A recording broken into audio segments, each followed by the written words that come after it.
गौरा, ये किसने किया? गौरा, डैम इट, मेरी उंगलियों के निशान इस पर आ जाएंगे। ये मैं कैसे कर सकता हूँ? अब क्या करूँ? अब क्या करूँ? क्या करूँ अब मैं तो इसे इस तरह मारने आया था कि ये खुदकुशी लगे। लेकिन अब तो सारे इल्जाम मेरे सर पर आएगा। क्या क्या करना चाहिए? हाँ, सारे सबूत मिटाने होंगे। उंगलियों के निशान।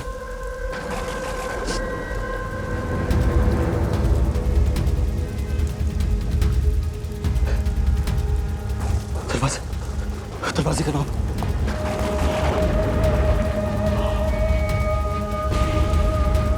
कौन है?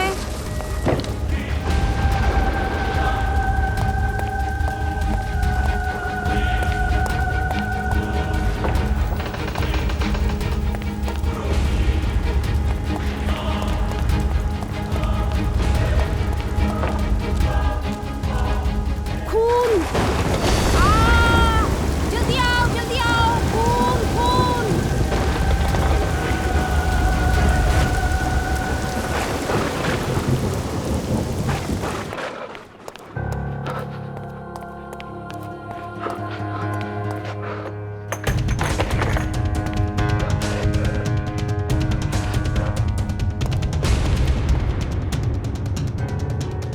ये कैसे हुआ? गौरा को किसने मारा? कहीं पिताजी? नहीं, फिर वो मुझे क्यों भेजते उसे मारने के लिए? खैर, जिसने भी किया, मुझे पहले सारे सबूत मिटाने होंगे।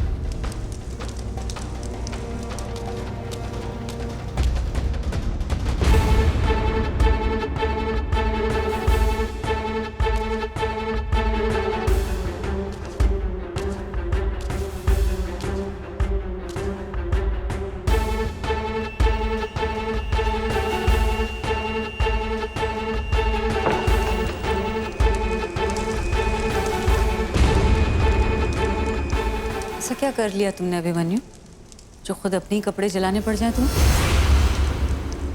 कुछ तो बात है। ये कपड़े मुझे गीतू ने गिफ्ट किए थे 6 साल पहले।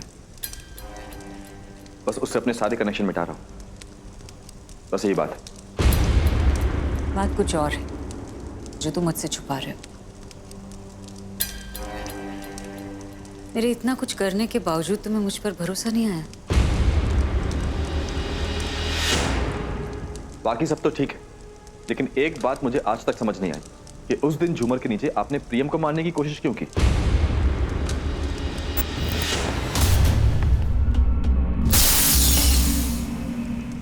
कुछ सवाल ऐसे भी हैं जिनके जवाब मुझे आज तक नहीं मिले, पर मैं उन्हें खोज रहा हूं।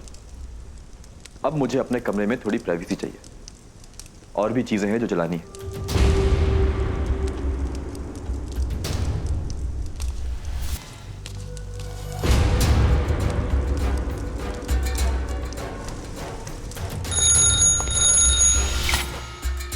हेलो ऋषभ जी, यहाँ पर एक हादसा हो गया है।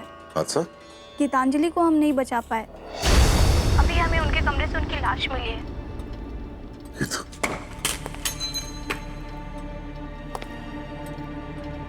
गीतू,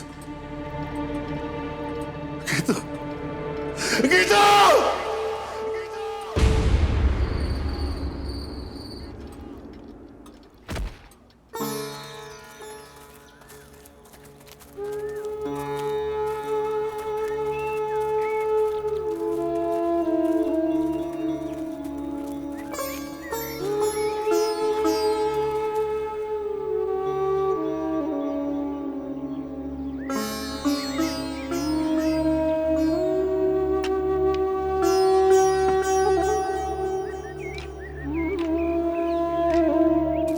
हट जाओ, हट जाओ। कुछ नहीं हुआ मेरी गीतू को, कुछ नहीं हुआ उसे। गीतू,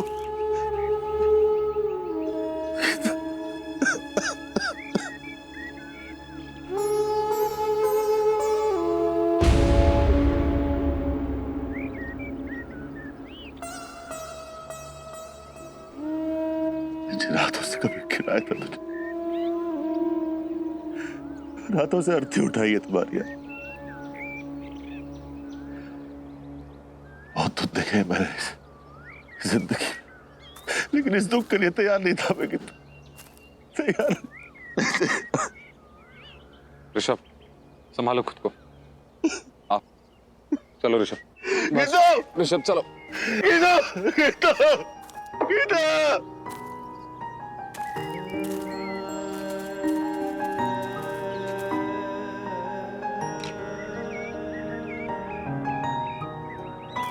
ऋषभ,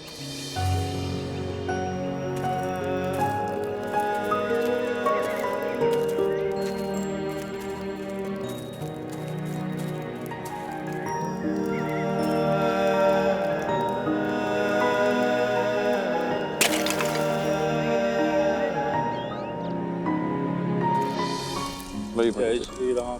ऋषभ अग्नि दी, ऋषभ अग्नि ऋषभ जरूरी।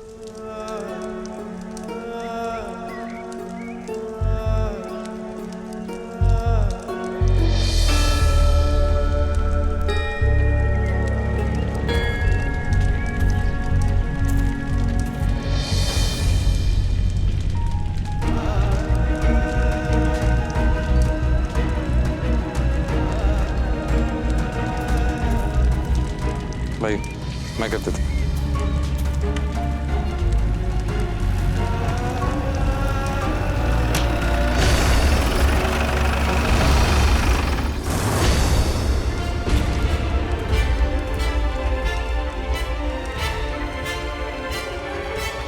ऋषभ जी,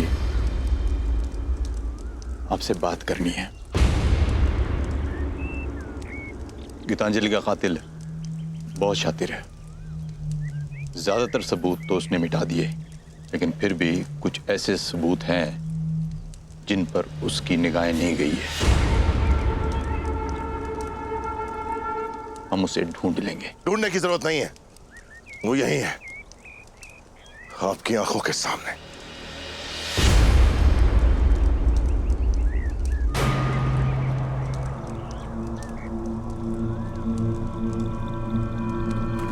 हुकुम, सबूतों की तहकीकात के बाद ही हम कातिल पर उंगली उठा सकते हैं। जल्दबाजी में ऐसा कुछ करेंगे तो हो सकता है वो निकलकर भाग जाए। जो मैं होने नहीं दूंगा। आपको जितनी तहकीकात करनी है सबूतों की कर लीजिए, लेकिन कातिल को सजा तो मिलेगी, जरूर मिलेगी।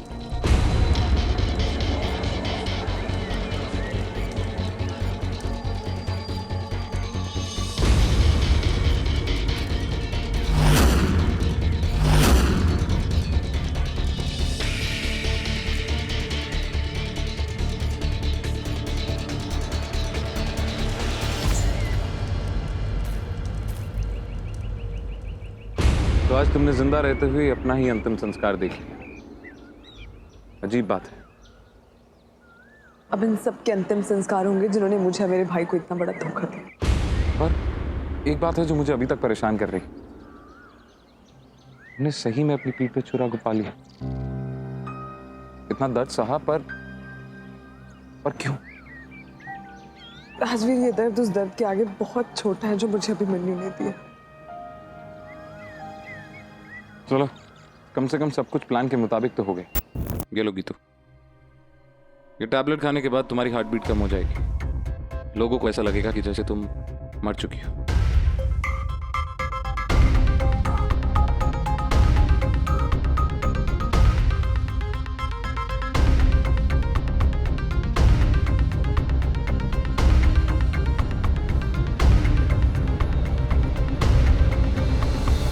खोप दो मेरी पीठ में।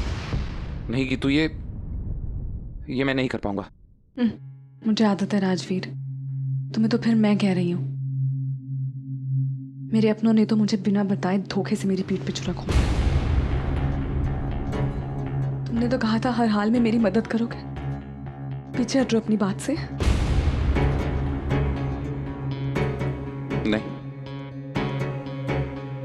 बात से पीछे नहीं हट रहा, पर मैंने कभी नहीं सोचा था जिससे मैं प्यार करता हूं उसे खुद अपने हाथों से चोट पहुंचाऊंगा।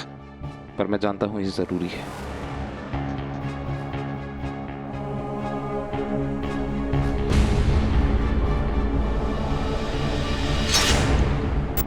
जब वो लोग मुझे अर्थी पे ले जाके चिता पे लिटा रहे थे,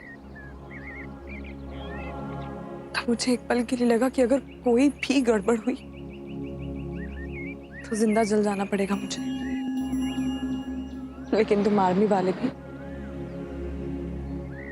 हर काम बहुत ही बारीकी और बखूबी करते हो।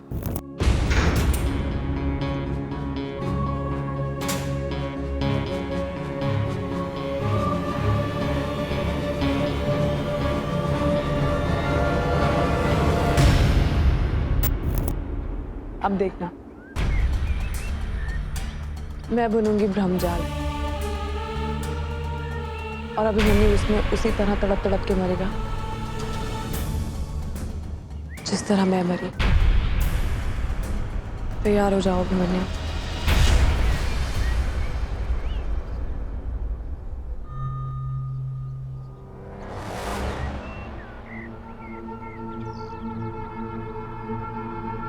क्या होगी तू? क्या मतलब है रिश्तों का, वादों का, विश्वास का? जिन लोगों पे मैंने इतना भरोसा किया, तहे दिल से प्यार किया, उन्होंने कितनी आसानी से मुझे इतना बड़ा धोखा दे दिया। अपने भाई को देखो, उसे कितना दर्द, कितनी तकलीफ हुई है तुम्हारी मौत देखकर। ये रिश्ते ही हमें जिंदा रखते हैं कि कुछ धोखेबाज या खराब रिश्तों की वजह से इन पे से अपना विश्वास मत उठने दो।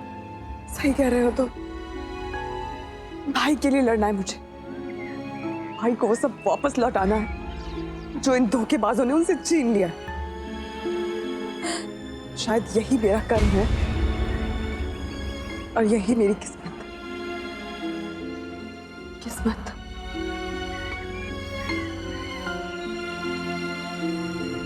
किस्मत। क्या हुआ? पता है तुम्हें राजवीर,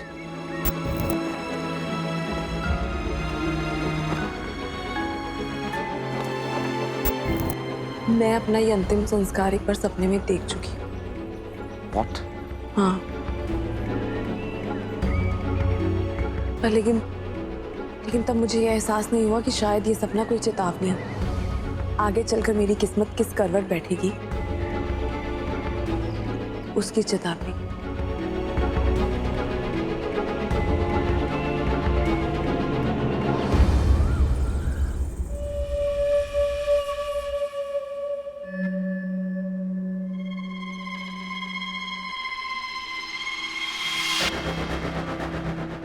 अब मेरी बेटी रागिनी की आत्मा को शांति मिलेगी।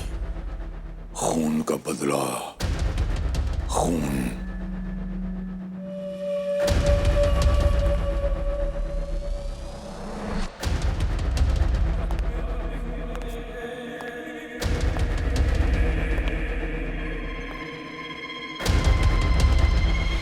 शाबाश मेरे बच्चे, मुझे तुमसे यही उम्मीद थी।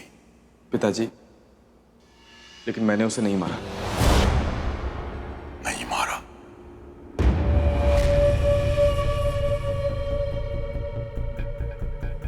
और वो पुलिस तो कह रही थी कि... सही कह रही थी पुलिस। मैं गया था उसके पास उसे मारने के लिए, आपसे किया हुआ वादा निभाने के लिए। किसी तरह छिप छिपाकर अंदर पहुंच भी गया था, लेकिन जब वहां पहुंचा तो देखा कि गीतांजलि पहले से ही मर चुकी थी। किसी ने उसकी पीठ पर खंजर घोंपा था। उसका मर्डर हुआ है, लेकिन मैंने नहीं किया। मुझे लगा शायद आपने उसे मरवाया हो। मैंने गीतांजलि को नहीं मारा। मेरे उसूल अच्छी तरह जानते हो।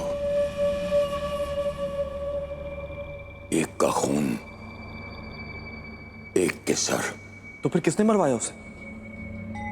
हमारे अलावा और किसकी दुश्मनी हो सकती है शेखरी परिवार से? मेरे दिमाग में तो कुछ नहीं आ रहा। माने पता नहीं क्यों लागे है, बात कोई और है, कोई साजिश। वरना इतनी आसानी से इतने सिक्योर एरिया में चाकू लेकर वार्ड में घुस जाना और छुरा भौंक कर मार देना, नहीं, ये जरूर किसी अंदर वाले की साजिश है। या फिर किसी ऐसे की जिससे अंदर जाने पर कोई रोक टोक ना हो। मतलब जैसे कोई रिश्तेदार, कोई अपना, कोई दोस्त, या फिर उसका पति। कोई शक है उसके पति पर आपको? उसी ने मेरी बहन का ये हाल किया है। वो इस हवेली से काल कोठरी में पहुंच गई, बावरी हो गई वो। देखिए, आप पहले भी ये बात कह चुके हैं, लेकिन कोई सबूत नहीं मिला। आपको कभी कोई सबूत मिलता भी है नहीं? किसी काम की आपकी पुलिस फोर्स? आपने भी कहाँ कोऑपरेट किया। पोस्टमार्टम हो जाने देते तो शायद कोई सबूत मिल जाता, लेकिन आपने कमिश्नर साहब को फोन करके वो भी मना करवा दिया। शेखरी खानदान की बेटी, उसका पोस्टमार्टम चीर फाड़ करके अंतिम संस्कार नहीं किया जा सकता। आपने उस जगह की तस्वीरें तो ली थी जहां वो छुरा घोंपा गया था? हाँ, लेकिन कोई फायदा नहीं हुआ। छुरे पर कोई उंगलियों के निशान नहीं मिले। अगर तूने उस लड़की को मारा होता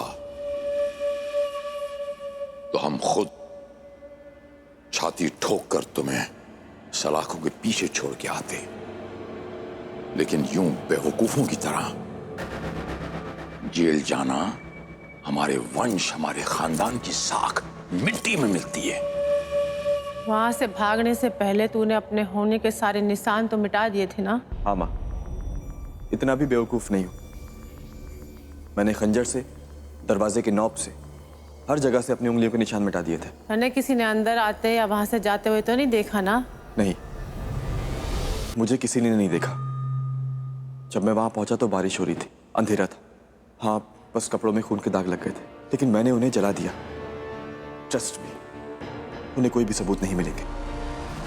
सबसे बड़ा सबूत हमें ये मिला है। ये तस्वीरें कीचड़ से भरे हुए उन जूतों की हैं जो उस रात गीतांजलि जी को जो आदमी मारने आया था उसने पहने हुए थे।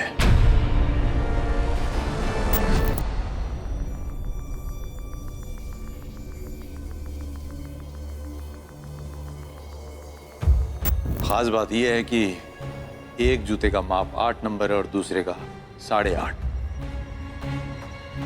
ऑफ कोर्स, ये बात कैसे भूल सकता हूं? ये बात पूरी आर्मी कैंटीन में मशहूर थी कि अभिमन्यु 2 अलग साइज के जूते पहनता है। एक जोड़ी जूते के लिए उसे 2 अलग साइज के जूते खरीदने पड़ते। अगर ये पता चल गया कि उन जूतों के निशान अभिमन्यु के जूतों के निशान से मिलते हैं तो शायद इससे कुछ तो साबित हो जाएगा। अगर तूने सारे सबूत मिटा दिए हैं तो फिर चिंता की कोई बात नहीं। वो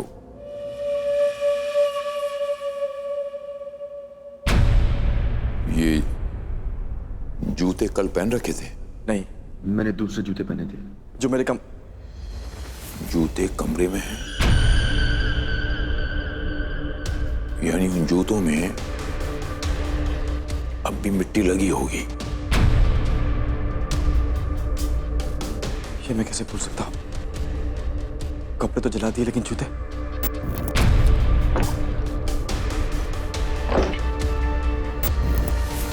वो तो मैं जल्दी जाके उन जूतों को जला।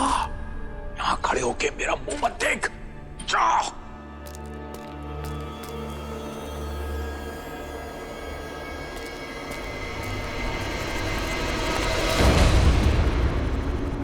क्या बात है अभिमन्यु, बहुत टेंशन में लग रहा है? टेंशन नहीं तो हो जाओ अभिमन्यु। सुना है कि तुम एक पैर में 8 नंबर का और दूसरे पैर में 8.5 नंबर का जूता पहनते हैं।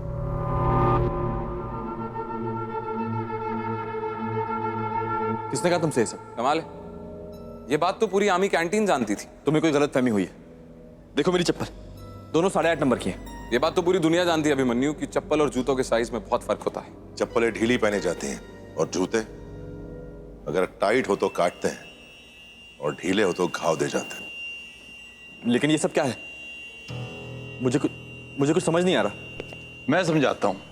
परेशान होने की कोई बात नहीं है अभिमन्यु जी। ऐसा करते हैं, अंदर चलते हैं। चलिए आप ही के कमरे में चलकर बातें करते हैं, चलिए। लेकिन मेरे कमरे में क्यों? अरे भाई बताता हूं, अंदर तो चलिए।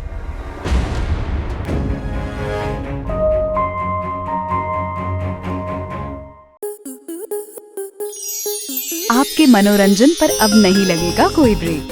स्टार प्लस के बेहतरीन शोज देखने के लिए लाइक, शेयर और सब्सक्राइब करें स्टार प्लस यूट्यूब पेज को।